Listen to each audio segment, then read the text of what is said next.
The Secrets of Star Trek is brought to you by the Star Quest Production Network and is made possible by our many generous patrons.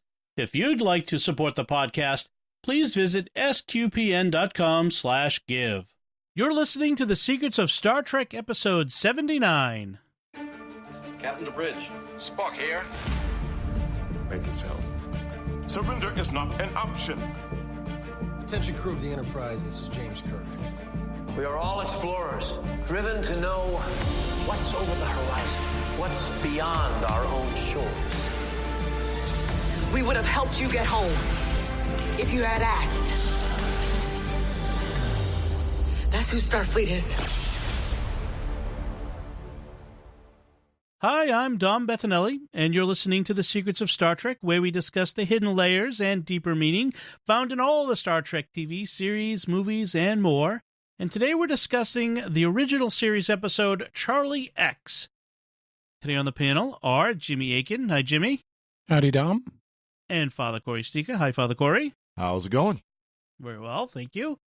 People remember to like The Secrets of Star Trek on Facebook, where we're facebook.com/StarQuestMedia, and retweet it on Twitter, where we're at SQPN. Leave us comments and do all that social media engagement that helps us get our content in front of the people who actually ask for it and help us get around those algorithms. We really do appreciate it when you, and we love to have actually conversations with you when you engage with us on social media and have that feedback. That's just another opportunity for us to get to know our listeners like you. So we would love for you to see us on social media.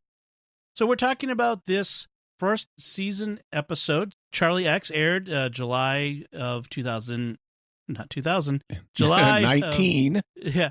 It's actually September of 1966. I misread it. The remastered version aired in July 2007, but the original was September of 1966.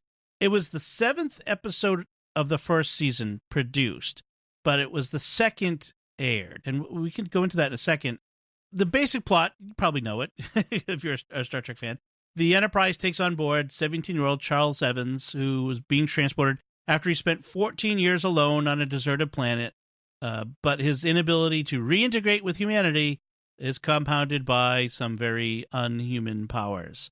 So it's interesting about this story. He was raised by wolves with superpowers. Exactly.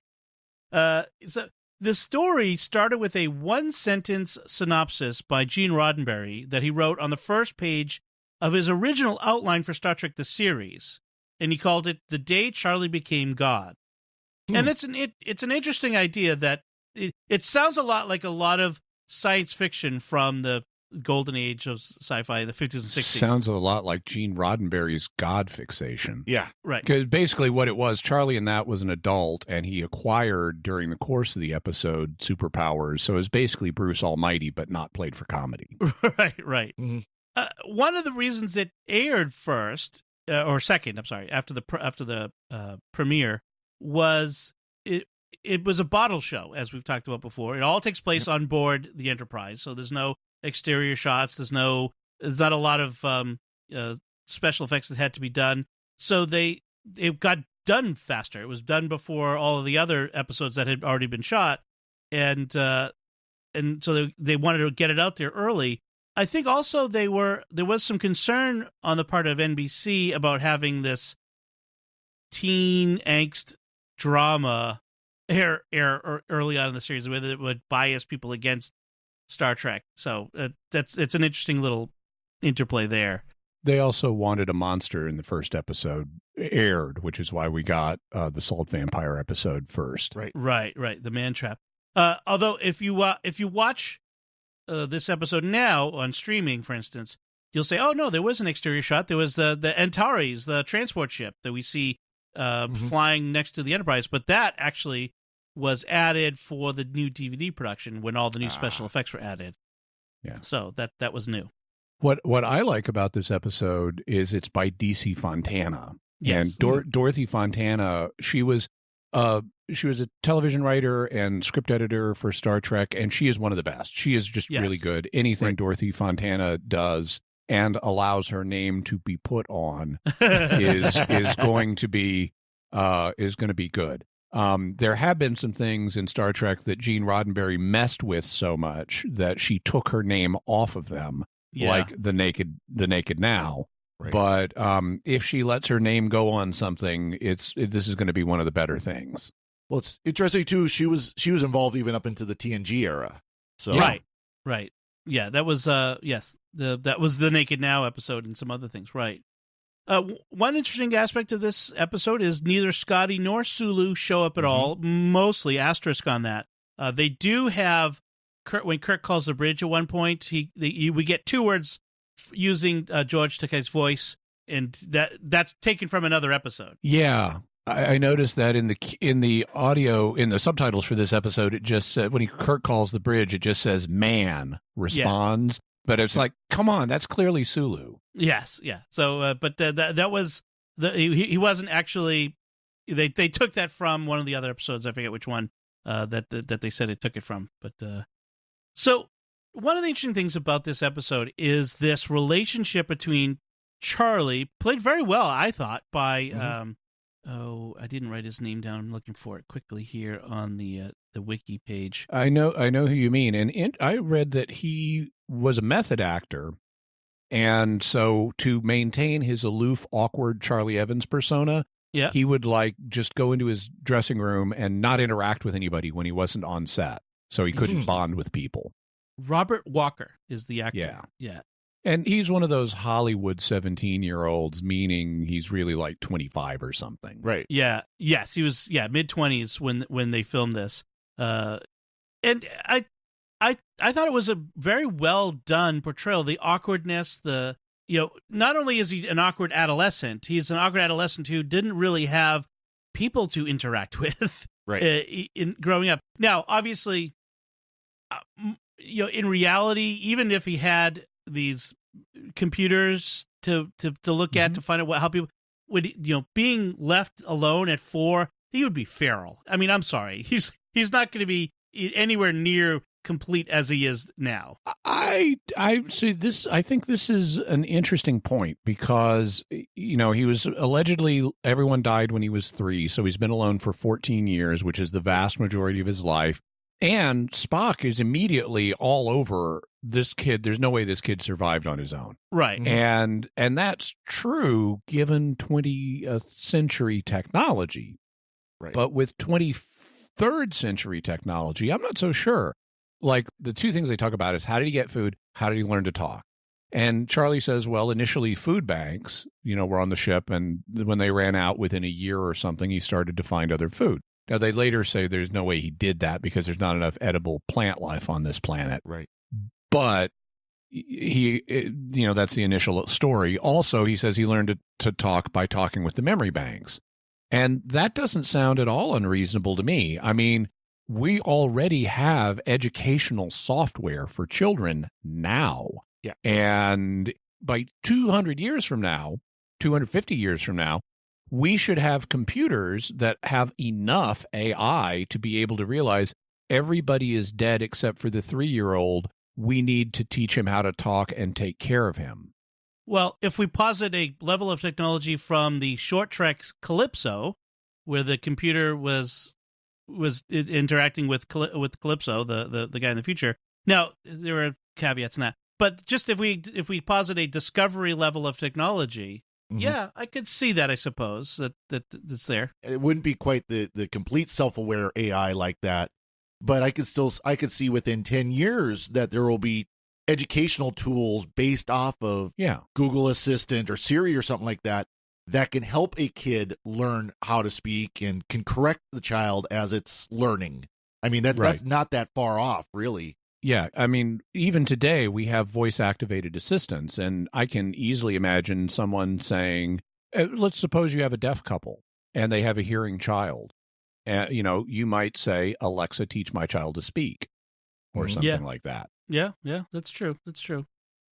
Well, and incidentally, this is also a plot point in John Scalzi's reimagining of Little Fuzzy. It's a novel called Fuzzy Nation, which is actually really well done. But a plot point in it is there is essentially an iPad with educational software that's designed to teach an illiterate human being how to read interactively, but gets used for something very different. Okay. Given Scalzi's, yeah. Anyways, no need to go too far. Yeah. So the other interesting thing about this episode is Kirk's relationship with Charlie. He becomes this father figure, caring but strong, offering discipline, a very different kind of father figure than you see generally on TV today. But now father figures are much more fuzzy, toward youngsters. That the caring. I mean, Kirk is a bit harder on Charlie than you'd see. Now, I'm not saying it's a wrong approach. I'm just saying it's different from what you'd see in TV today. Well, I like how they play it where he was not sure exactly. He didn't want that role, first of all, obviously. You know? Right. But he didn't know exactly how to play that role as father figure either, much to the amusement of McCoy. Yeah. He tried to get McCoy to do it. It's interesting. Kirk's initial relationship with Charlie is a little similar to how Captain Picard reacts to children. Mm-hmm. It's like he's not comfortable with them. He doesn't want to be he wants to get out of the room. Yes. He wants other people to take care of the children for him. He keeps trying to shove the father figure role off onto McCoy, and McCoy won't take it. He doesn't want Charlie on the bridge, just like Picard didn't want Wesley on the bridge. And so it's interesting. There's a good bit of Picard father avoidance behavior going on with Kirk here. Right. So the episode begins with these and the Antares cargo ship folks who discovered Charlie on the planet, giving him bring him over to the Enterprise in the transporter room, and you have this very interesting interaction where Kirk's trying to give him stuff like, hey, you need some entertainment tapes, you need some brandy, you need anything. We're a big Starfleet ship. We got all kinds of stuff, and you guys are just a little cargo ship. I'm sure you want something. Like, nope, we're fine. We're good. We're gonna go now. Oh, Charlie's the best, by the way. Charlie's awesome. We love Charlie, but we gotta go. Very quick to get out of there.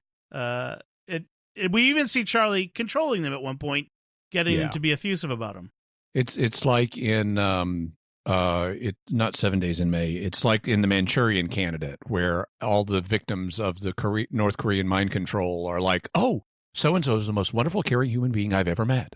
Right. Yes.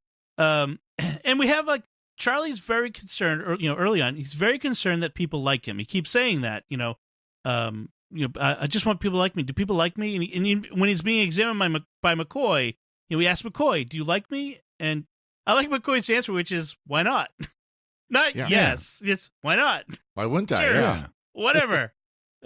And then Charlie is having trouble figuring out how people interact with each other, like what the proper way of interacting with people.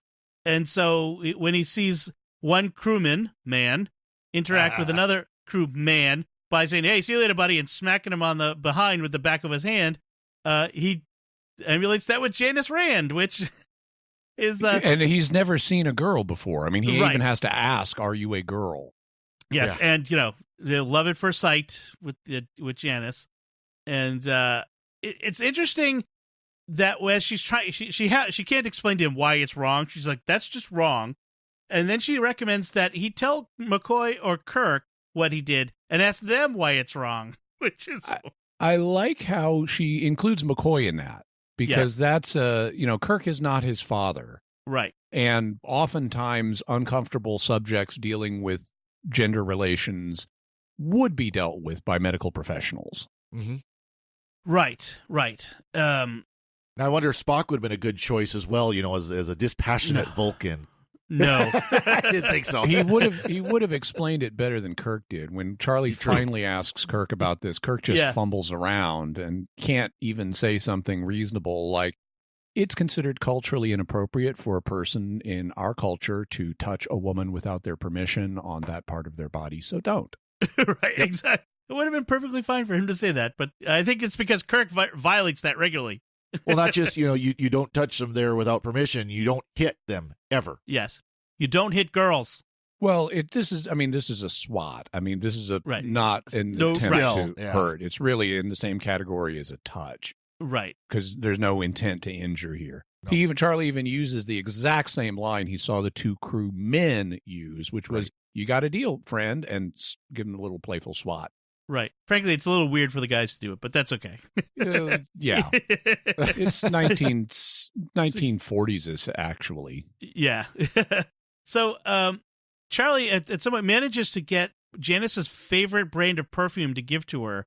And she's like, she asks him, like, "Where'd you get this? It's not in ship stores." Like you're not more suspicious? Yeah. I mean, she's got other duties she's got to run off and do, so she doesn't have a chance to think about it much. And he's like, "It's a gift," as if that explains everything. Yeah. Yeah. Yeah. I mean, he does have the social graces to realize it's a gift is a better explanation of where did you get this than I telepathically violated your privacy and then fashioned it so I could hopefully please you. Right. Yeah. So we do have this scene on the bridge where Kirk is telling McCoy to tell Charlie, I like the euphemism, about medical knowledge related to adolescence, i.e. the birds and the bees. Have the talk with Charlie. And then McCoy says, "Well, don't you think it'd be better for a strong father image like you? He already looks up to you." And Kirk says, "The job is yours, Bones. Flattery will get you nowhere." "I'm the captain. I'm giving you an order." So that's good. So Charlie, Spock is convinced. Now, Spock's suspicions are already raised. Charlie was found on this planet, Thesia. Yeah. And Thesis is the planet, and so Spock thinks there must be intelligent life on Thesis, and thus Thasians. Right. And Thasians were known in legend, but nobody really believes that they existed. But he says Charlie's survival is proof that there must be people on this planet, which is very interesting. So it was sort of in response to what I was saying before. Spock's not no dummy. He recognizes that Charlie is somewhat impossible in a sense. Then we have this really interesting scene. It's sort of a famous scene in Star Trek in the rec room. Spock's playing the Vulcan harp, and Uhura starts to sing along her funny song about Spock. Really a mocking song. I mean, it's playful. I mean, she's talking to, and actually it's interesting because she's singing about how Mr. Spock has this devilish appearance, but he's like really attractive to women and stuff. And this is remarkably astute because Star Trek hadn't even aired yet when this was filmed. Right. And women did swoon over Spock. And so they apparently sensed correctly really early that this exoticness he has is going to be compelling to female fans. I do wonder, though, if it was partially a kind of a dig at the NBC executives who said, they gave him the chance for the second pilot, but get rid of the guy who looks like he's the devil, meaning Spock. Right. And, of course, that's the one figure they didn't get rid of from the original pilot. Right. I thought it was interesting. So Uhura is singing this song about Spock and how he's mysterious and attractive, but we know not what he'll do. And then when Charlie comes into the room, she mutates the song again in an affectionate way to be about Charlie, and he's seeking his first embrace, and we know not what he'll do. And actually, this genre of song is a real thing. There are cautionary tale songs as folk tunes.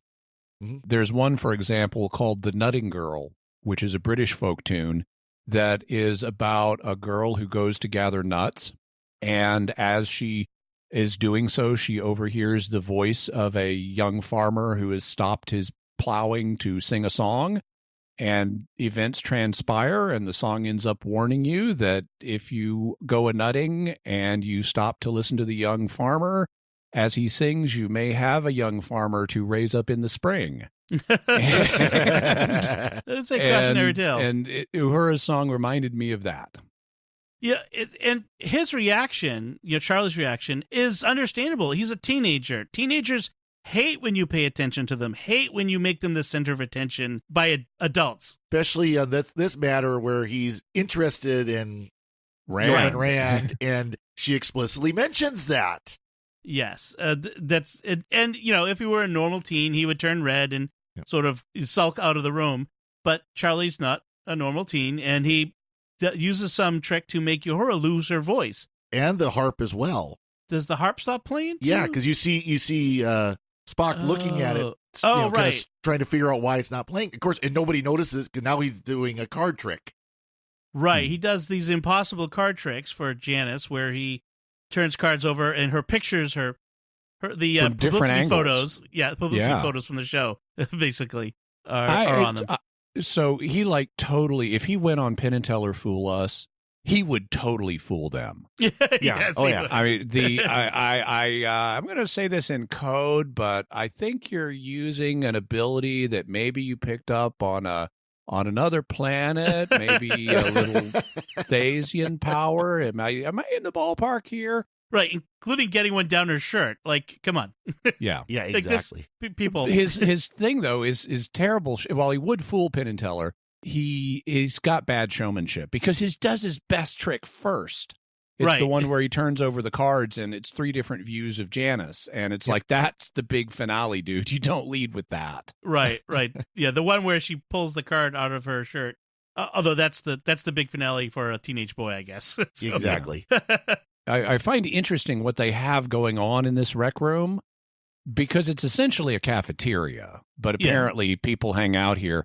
And they have, so Spock's playing his harp, which kind of would be annoying, but I guess it's socially acceptable in this space. Right. And Uhura is singing, which also, again, would be annoying if other people are trying to do other things, but I guess it's to be expected. If you're here, you know there's going to be noise. Mm-hmm. But people are also playing chess and cards, and nobody is looking at a phone or a VR headset. Yeah, exactly.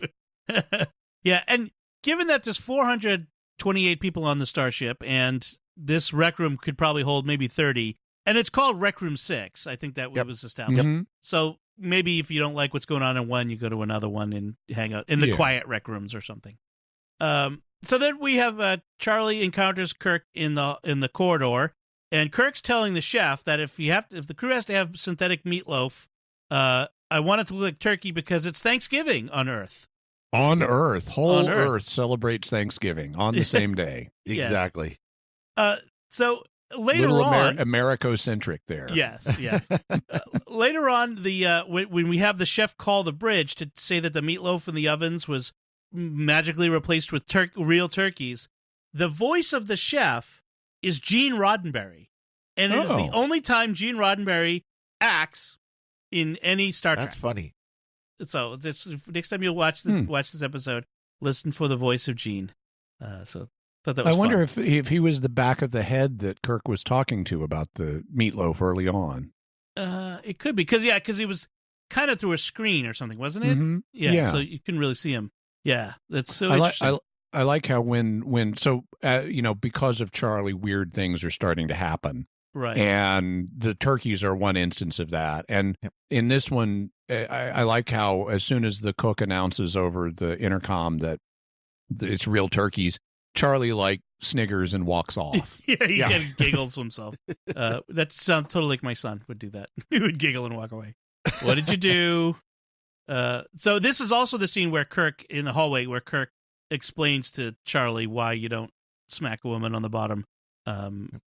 I like how Kirk, there are things you can do with a lady that there's no right way to hit a woman. I mean, man to man's one thing, but man to woman, well, it's another thing. Do you understand? Yeah, really lame explanation. Yeah. And Kirk is saved by the bell, where Uhura calls that the Captain Ramart of the Antares is calling from his ship, and they get just as he gets to the bridge, and they're having trouble getting him in, and suddenly I've got to warn. Yes, and the transmission cuts off. And Spock scans it and finds debris from the. I'm picking up debris on the scanners, Captain. What about the Antares? The debris is what's left of the Antares. Dun dun dun. Yeah, exactly. And that's what we get the chef call. So, okay. If they knew that Charlie was this level of threat, that they've got to warn them, why didn't they do it before they delivered Charlie to them? I mean, I know Charlie's manipulating them in the they had to know he's a threat enough to warn them over a great distance in order for them to make this phone call. Right. And they had to know that before they gave Charlie over to them, unless some new evidence emerged after he left. but the implication seems to be, since they never mention any such evidence, we're meant to assume they knew Charlie was a big threat at the time they handed him over. And I can understand you can't tell them that he's this threat when Charlie is standing in the room with you, because he's going to mind control you like he does in that scene. But you could text them ahead of time and say, we have this guy we found on the planet that we're turning over to you, but you should know a few things about him first. Couple of thoughts on that. First of all, Charlie mentions later that he was able to control the Antares, but he couldn't the Enterprise. That's why he needed Kirk around, because Kirk controlled the Enterprise. Because there's too many people on the Enterprise. Too many people, too many things that he had to try to control. So, the first thought is that they couldn't warn him in advance because they're still under his control when they approached the Enterprise. I think that one's pretty clear by the dialogue and everything.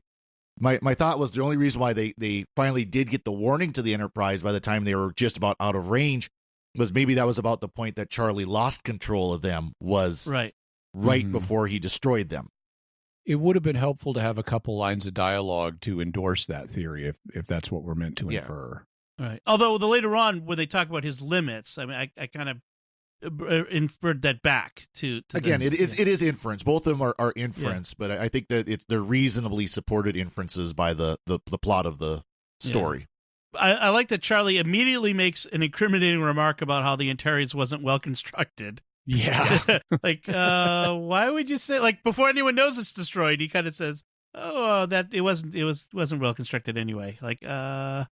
So then we get the scene of Kirk and Spock playing 3D chess. It was the first aired 3D chess scene, although they had 3D chess in the first pilot even, I think. Second pilot, yes.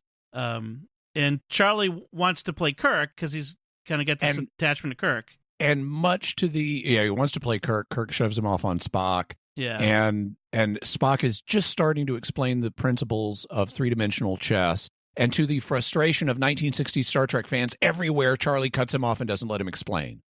Right. Well, and in fact, he kind of just, it's like, yeah, I know what it is. Let's play. Charlie's very rude to Spock in that case. I like the fact that they establishing this relationship between Kirk and Spock where Spock thinks he's beating Kirk, because his very logical moves. And, he thinks Spock, in fact, thinks he's about to beat Kirk.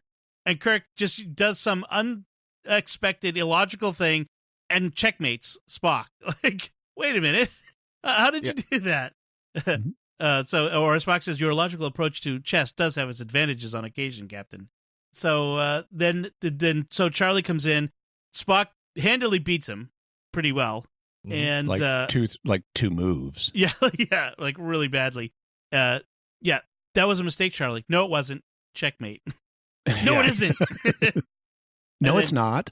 And then Charlie melts the white chess pieces, which is Spock's pieces. Yeah, in a tantrum. So then we have Janice, who is trying. She recognizes that Charlie's developed this crush on her, and so she's trying to make him find somebody a little more age appropriate for him. And she gets this Tina, Yeoman Tina, third class. Yeah. She's apparently 17.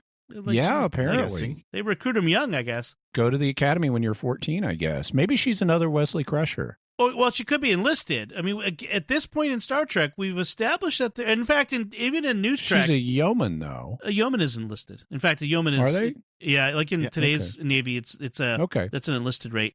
And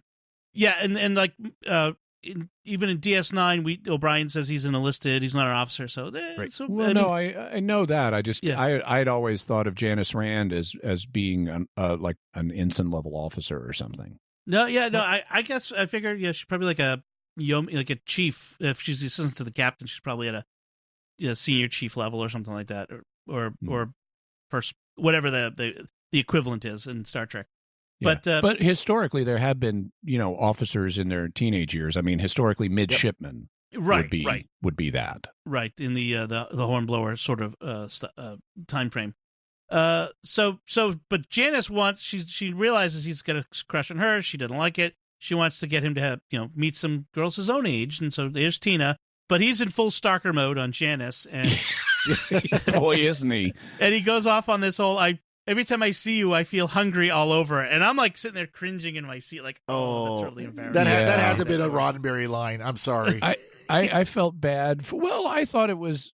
I think it's accurate. Charlie doesn't have the vocabulary to talk about sex yet. Yeah. Right. So, but still, so he would talk about it weird. Yeah. I mean, it was a weird teenage boy. I felt bad for Yomantina. Yes. And she has a really pretty classic 17-year-old reaction when she realizes Charlie is not interested in her, but is interested in Janice. It's like, well, I must be wanted somewhere. Yeah. You rock on, 17-year-olds. And then, so Rand goes to Kirk on the bridge, like, I need to talk to you about Charlie. And she doesn't want to hurt him. She says, if something isn't done soon, I'm going to have to hurt him, to tell him to leave me alone. And that wouldn't be good for him now. And she means with a knife.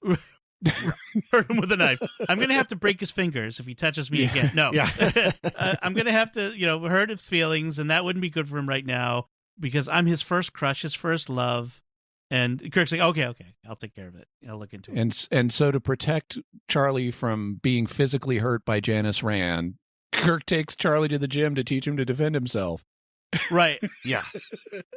I'm joking, of course, about Rand physically hurting him. Right. It is interesting. He takes him to a self-defense class immediately after she says, I'm going to have to hurt him. Yeah, right. So Kirk has Charlie come to his quarters and he talks to him, and Charlie does the 17-year-old, the teenager sort of pout. Everything I do or say is wrong. I'm in the way. I don't know the rules. And when I learn something and try to do it, suddenly I'm wrong. I mean, it's so you could just lift that out of most households that have a teenager. Yep. I mean, that's still the thing. But Kirk is firm. He's straight with him, but he's also compassionate with him. And I really like this coming out here, this thing. And so he takes him to the gym, and I like that too. I like this idea that he takes young men need a physical outlet, especially at this age when they're going through things like this. They need to be active. They need to tire themselves out. And so he takes them to the gym. One thing I did kind of laugh, though, that conversation about how to treat women. Kirk says, you go slow, be gentle. It's like, Kirk is exactly not the example of that. Yes, Kirk is not slow in the ways of love. But he does miss a trick here because he takes Charlie to, young men need physical outlets for their adrenaline and everything. But if you want to get the girls, you don't learn to do martial arts. You learn to dance. That's right. Oh, there you go. Picard would teach him to dance. Let's just say that right off the bat there. Or Riker, So we have to talk about it. Let's talk about the tights. Do we have Let's not talk about the tights. Dude, I hadn't even thought of those. What I focused on was not the tights, but they're wearing black socks with as they're on their feet, and it's like, you do not do martial arts in slippery black socks. That's incredibly dangerous. Right. But I like the idea that Kirk is teaching him how to fight, how to take a fall, how to all the sorts of things that a young man needs to know. Which is kind of funny. But it's an interesting scene, and the scene of the gym where this Sam, this other crewman, is doing something to these handles on the wall, which they move about 3 inches. I don't know what they do for you, but they move back and forth 3 inches. Some kind of resistance training. Yeah. But Kirk, he gets Charlie to think, okay, try to throw me to the floor, and Charlie can't, of course. And in fact, Kirk throws him, and this other crewman, Sam, laughs. He's like, Charlie, you're learning a lesson we all learn. Sort of a good-natured laugh, but of course Charlie doesn't take it that way, and makes Sam disappear. He vanishes him, to use the stage magic term. Yes. Now, Kirk doesn't say, bring him back. He just tells Charlie to go with security to his quarters and stay there. Well, he does ask first, says, where is he? He's gone. It's like, I'm not going to tell you. Right. And so this is the moment where Kirk realizes that Charlie can send people to the cornfield. Mm-hmm. Right. So he tells Charlie, go with these security guys and stay there. And when Charlie refuses, Kirk says, go or I'll carry you there, which is the firm father figure again. Yeah. And Charlie backs down because, what disobedient boys need is a dad who's strong and doesn't back down. Sends them to their room. Sends them to the room, and Charlie goes to his room. Because Charlie may be 17-year-olds physically, but obviously he's developmentally about 11. Yeah, I was going to say way. 12. Yeah. Yeah. Also, it's interesting in this scene, the director starts using Bela Lugosi lighting on Charlie's eyes and on Kirk's eyes even. Yeah. This where you just everything is, they kind of highlight the eyes. The rest of the face is sort of dark, but the eyes are highlighted in that dramatic, I'm being very serious way that Bela Lugosi films had. And then Charlie throws the security guys, the red shirts, around, and one of them pulls his phaser awkwardly, I have to say. I don't know if you noticed that, how poorly he gets his hand on that thing. He makes a phaser disappear. And in fact, Uhura tells Kirk that all the phasers on board have disappeared, which seems to be I would head to Starbase right away to get restocked on that. There might be Klingons hanging around, so we got to be careful. Well, there's something off the starboard bow. Yeah. Well, Spock tells Kirk that Asians were rumored to have powers like these, and McCoy says Charlie is human because the development of his fingers and toes exactly matches those of man's on Earth. And I'm thinking, what? I love that. That's so... I mean, come on. The DNA. double helix had already been discovered. You could easily appeal to his DNA. Yeah. His fingers and toes, that's macroscopic morphology. There could be... that's not proof. It's in the genes. Like Klingons have the same fingers and toes, right? Well, we don't see Klingon toes, so maybe those are weird, but who knows? Yeah, very I thought that was a funny 1960s bit of medical response. And Charlie is a boy in a man's body with a weapon of mass destruction in him. And this is the crux of our problem, of our story here. And what do you do with him? I mean, he's like unstable TNT or unstable nitroglycerin, and they have to treat him with kid gloves, literally, try to placate him while trying to solve the problem of Charlie. And that's the crux. Kirk realizes they can't take him to Colony 5 like they were planning because, can you imagine what would happen in an uncontrolled environment? Yes. And Spock tells Kirk that the struggle has to be between Charlie and Kirk because Charlie respects Kirk. Kirk's the only one he's shown that he respects and will listen to at this point.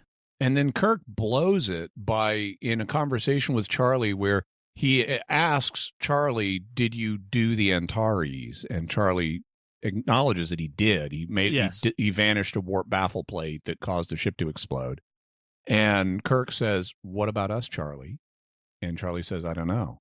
And it's like, dude, really bad tactics.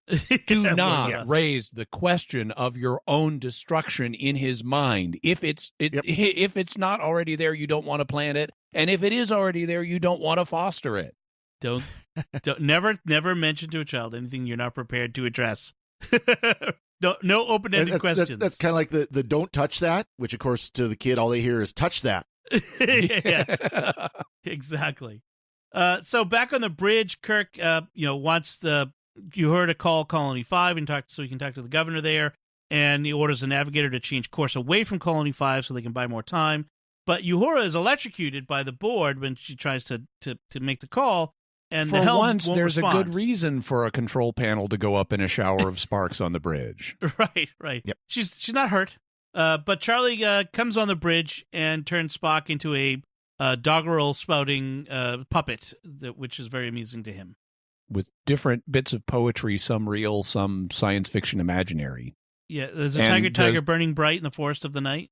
Yep, that's the first one. And then he's got this something about Saturn's rings around my head as I walk down a road that's Martian red, which is terrible. Yeah. And then he's got a third one that's actually from history. Yeah, the tiger one is a poem by William Blake. So right. And then of course McCoy comes to the bridge because Spock was calling McCoy from Uhura and started spouting weird poetry. So McCoy's like, "What's going on up there? I'm gonna go check it out." So they Once Upon a Midnight Jury, While I Ponder Weekend Warrior. That's Shakespeare. The Raven by Edgar Allan Poe. Right. Poe. That's what I meant. Of course, I know my difference between Poe and Shakespeare. So Kirk confronts Charlie, and Charlie backs down. He leaves the bridge, but alone, so he can wander to do his damage at will. He he turns the cute yeoman Tina into an iguana. Into a chirping iguana. Apparently, people in the 1960s didn't know that iguanas don't chirp. But I felt so bad for yeoman Tina. She becomes this iguana. I think, and I'm sure in iguana language she's saying, "I'm sure I must be wanted somewhere." Yeah, exactly. Then he goes into Janice's room, and as he's confronting her, she turns on surreptitiously turns on the comm to alert Kirk, who goes with Spock to the quarters. And when Spock and Kirk are thrown into the wall by Charlie, I noticed telekinetically. Yeah. Yep. Nimoy leaves this giant hole in the set, obviously flimsy set wall. I don't know if you guys caught that. Yeah, I saw that. It was like, oh man, somebody had to rebuild that between takes. And Spock says that his legs are broken, right? And Charlie apparently then heals them, although they don't make that explicit. Yeah, right. And Janice slaps Charlie, and he makes her disappear too. And I'm thinking, this is the second time in the beginning of this season that Janice Rand is assaulted by a sex fiend in her quarters. Yeah. I mean, if I were the actress, I'd be a little bit miffed at, like, is my character now just going to be the object of these assaults as for all my time on this series? I mean, that's a really weird. So what was, I'm not remembering the first one. What was the first one? Mirror, when the Enemy Within, when Kirk split. Right. Yeah. Bad okay. Kirk. I was thinking about the Salt Vampire episode, because you do have the Salt Vampire at one point as a guy, as a man, but that's actually he's coming on to Uhura to get her salt. Right, that's Uhura. Yeah, no, there was the one where Bad Kirk assaults right, Janice. I mean, it's a little weird that we have two of these, and where she's the object of this. Deranged sexual desire. So it's kind of weird. Anyway, Charlie, we've discovered that, as we said before, Charlie, the Enterprise is too big, too complicated for Charlie to control it like he did the Antares. So he, he needs Kirk to run the Enterprise, to keep it under control, and so he needs to control Kirk. They have this really bad attempt where they try to put him behind a force field, but he ends up just making the wall disappear. He just vanishes the whole wall, including the force field generator. Yes. Then he goes on a rampage, turning one crewman into an old woman, and then he makes these other laughing crewmen, their faces go away. Now, I have to say, this, when I was a kid, was really creepy. This one stuck with me. I had nightmares about that. We don't even see these people. We just see their shadows on the wall as Charlie is walking by. And they're laughing, and Charlie is in a bad mood, so he tells them to stop laughing. And then we hear this muffled screaming. Yes. And then one woman comes around the corner, and she's got no face, which implies, because that's where your air holes are, these people all suffocated to death. Yeah. By the time the Thasians came around to save everybody, spoilers, these people would have been dead. Yeah. That's now, really presumably the Thasians bring them back to life because they say everybody's fine. Yeah. But these people went through suffocation and death. Yeah. That was really creepy to me. Now looking at the high def version of this, you see it's obviously this foam over their face, or this like nylons or something, whatever. Bad makeup, yeah. Yeah, but as a kid, that was really, it creeped me out. So it's very Twilight Zone-y, the things that are happening at this point in the episode now. I mean, it is like It's a Good Life, where Billy Mooney is wishing people into the cornfield. Right. So I wonder, is this a part of the 60s sort of reaction to the youth movement, the people, older people being afraid of young people? Do you think that's part of that cultural moment? Well, we're before 60s? the Summer of Love at this point, so yeah. But I mean, there were tremors leading up to that, but I don't know. All right, it's interesting. I mean, there was this point in which there was like young people were saying don't trust anyone over 35, and there was this whole division between, adults and young people that had developed the so-called generation gap. Yeah. This seemed more just starting from the basic premise of what would happen if you were 17 years old with all the confusion and everything going on, and now you're a superpower. Yeah. I mean, that's basically what this seems like at this point, because he's having a 17-year-old temper tantrum. Right. At this point. He's essentially a unlimited Harry Potter with a complex. Yeah. So, it's a lot like Katie Kaboom. Which one's Katie Kaboom? That's from the Animaniacs. You have a family with teenage daughter Katie, who every so often goes kaboom and turns into a giant monster of one sort or another. I forgot about that. I have to admit that I totally missed the Animaniacs. You need to watch the Animaniacs. Yes, you do. All right, that's on the list then. So Kirk realizes that Charlie's total control of the ship may be taxing his powers, and so he plans to push his limits and distract him so that McCoy can then sedate him by turning on everything. I'm not sure why that would why would that distract him? Like, why would he have to control everything if they turn on all the equipment? It's kind of weird.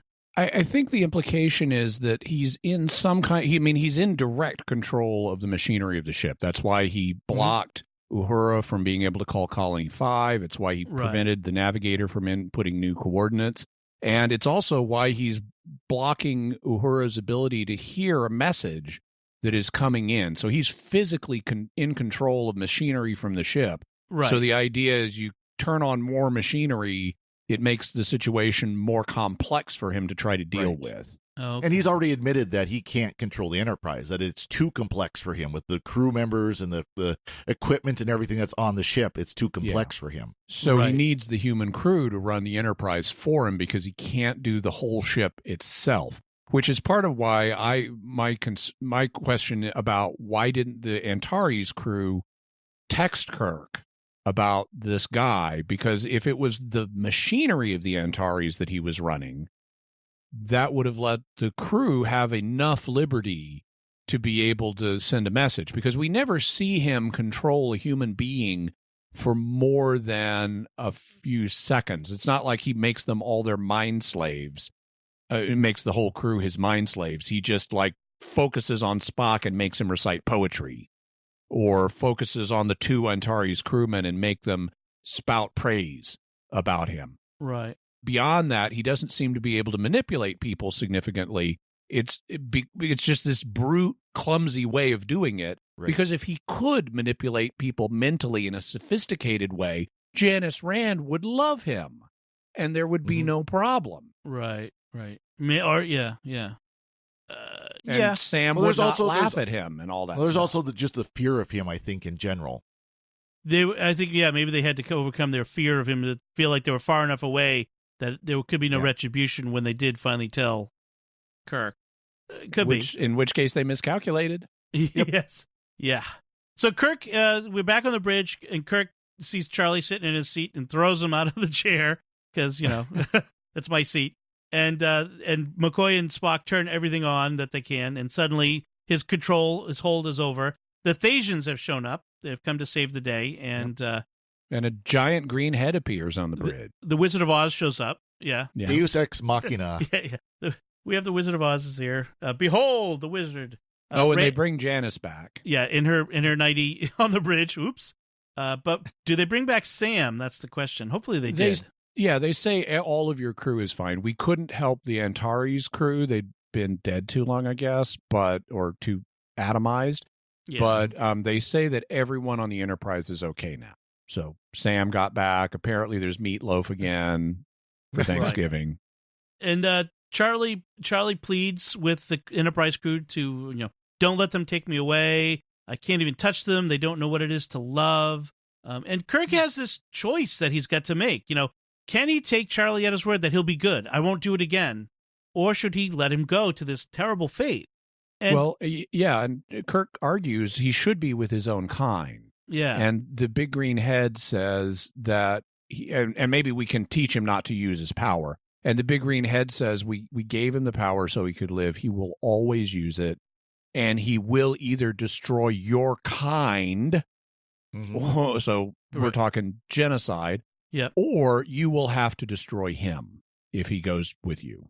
Right. And the Thasians ultimately here were kind to Charlie. They saved him. They gave him the ability to survive, and they're saving him again. And they've followed up. They had gone out for dinner and come back, and Charlie was gone. Like, yeah, exactly. You don't pay attention to this kid for 5 minutes, and he's out the door. And that's nothing in my own personal experience. Let me just put it that way. But it is in other experiences, in which, including another episode, we will have this season of Star Trek: The Original Series, where an alien-empowered juvenile escapes the attention of its parents for a while. Right, the Squire of Gothos. But so it's. I don't envy Kirk this decision he had to make. I mean, I'm not sure he actually was given a choice. No. He tries to do the right thing to save Charlie from this fate, but there's nothing he can do, and they take him away. And it's really it's a sad story at the end. I mean, this poor kid. It is. Yeah, it's really pitiful in the proper sense of it invokes one's pity. Right. When Charlie is suddenly begging the Enterprise crew to let him stay. He says, I can't even touch them. Janice, they can't feel. They don't love. I want to stay. And he freezes, and the word stay is elongated as he fades out of existence as he's transported onto the alien ship. Oh, yeah. I mean, he's, again, like I said before, he's essentially like an 11, 12-year-old boy in this 17-year-old body. And yeah. And it's very sad. It's just, I mean, and I give kudos to Star Trek. I mean, right off the bat, they went there with this. They weren't afraid of having this story that pulls at the heartstrings and it doesn't have a happy ending. For Charlie. Janice sniffles, and we don't get the clarinet of humor at the end. We have a downbeat ending in the second episode. Right, right, and I think that's one of the reasons why fans connected with Star Trek, because it's respected them enough to say, you could deal with a sad ending. And we've all been, at least those of us who are older than 17, we've all been 17. And right. We've all been through that time of life. We all know how hard it is, and we can all totally sympathize with Charlie and with Yeoman Tina Lizard. Right. Poor Yeoman Tina. Although I feel worse for Yeoman Crewman No Face, or Crewman No Face. Yeah. Oh boy, suffocating to death and then being brought back. Wow, what a day. Exactly. That's why I think after that they had ship's counselors, because you're gonna need some. Oy. Anyway, all right. So, any last thoughts on this episode before we go? Father?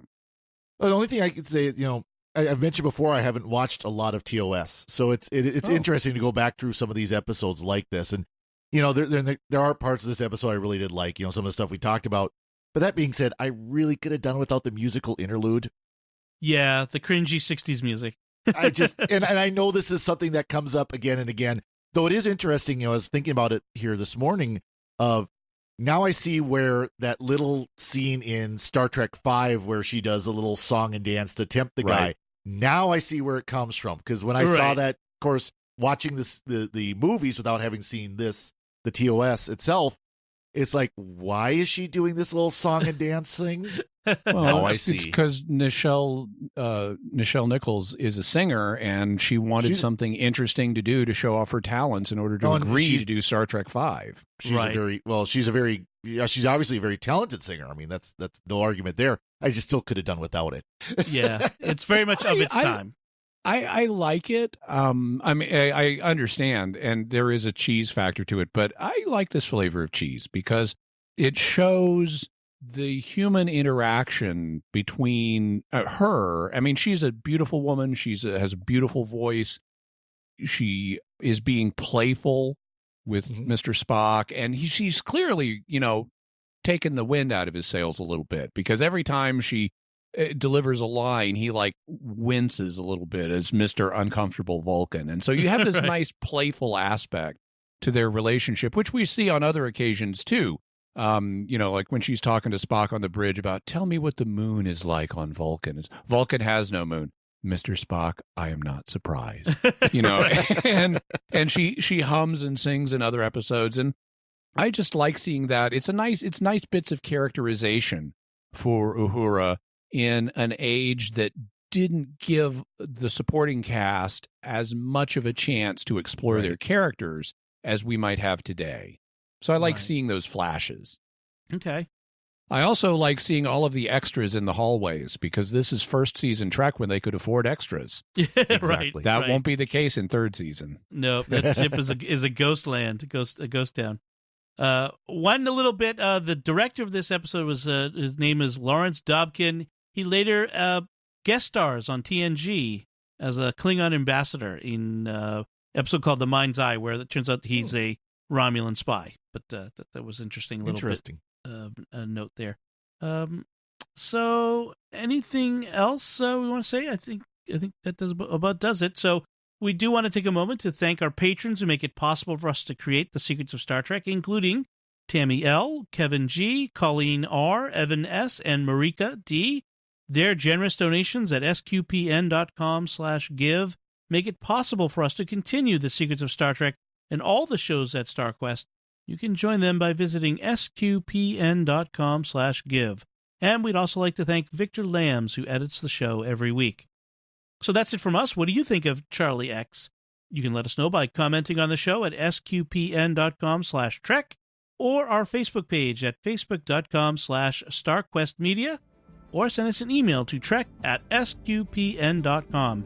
And we'll be back next time when we'll be discussing the animated series episode, One of Our Planets is Missing. Did you check under the couch? They're always in the last place you look for them. That's right. Until then, Father Corey Stika, thank you for joining me in sharing the secrets of Star Trek. Thank you, Dom. Jimmy Aiken, thank you as well. Thanks, and live long and prosper. And once again, I'm Dom Bettinelli. Thank you for listening to The Secrets of Star Trek on StarQuest. And remember, I can make you all go away anytime I want to.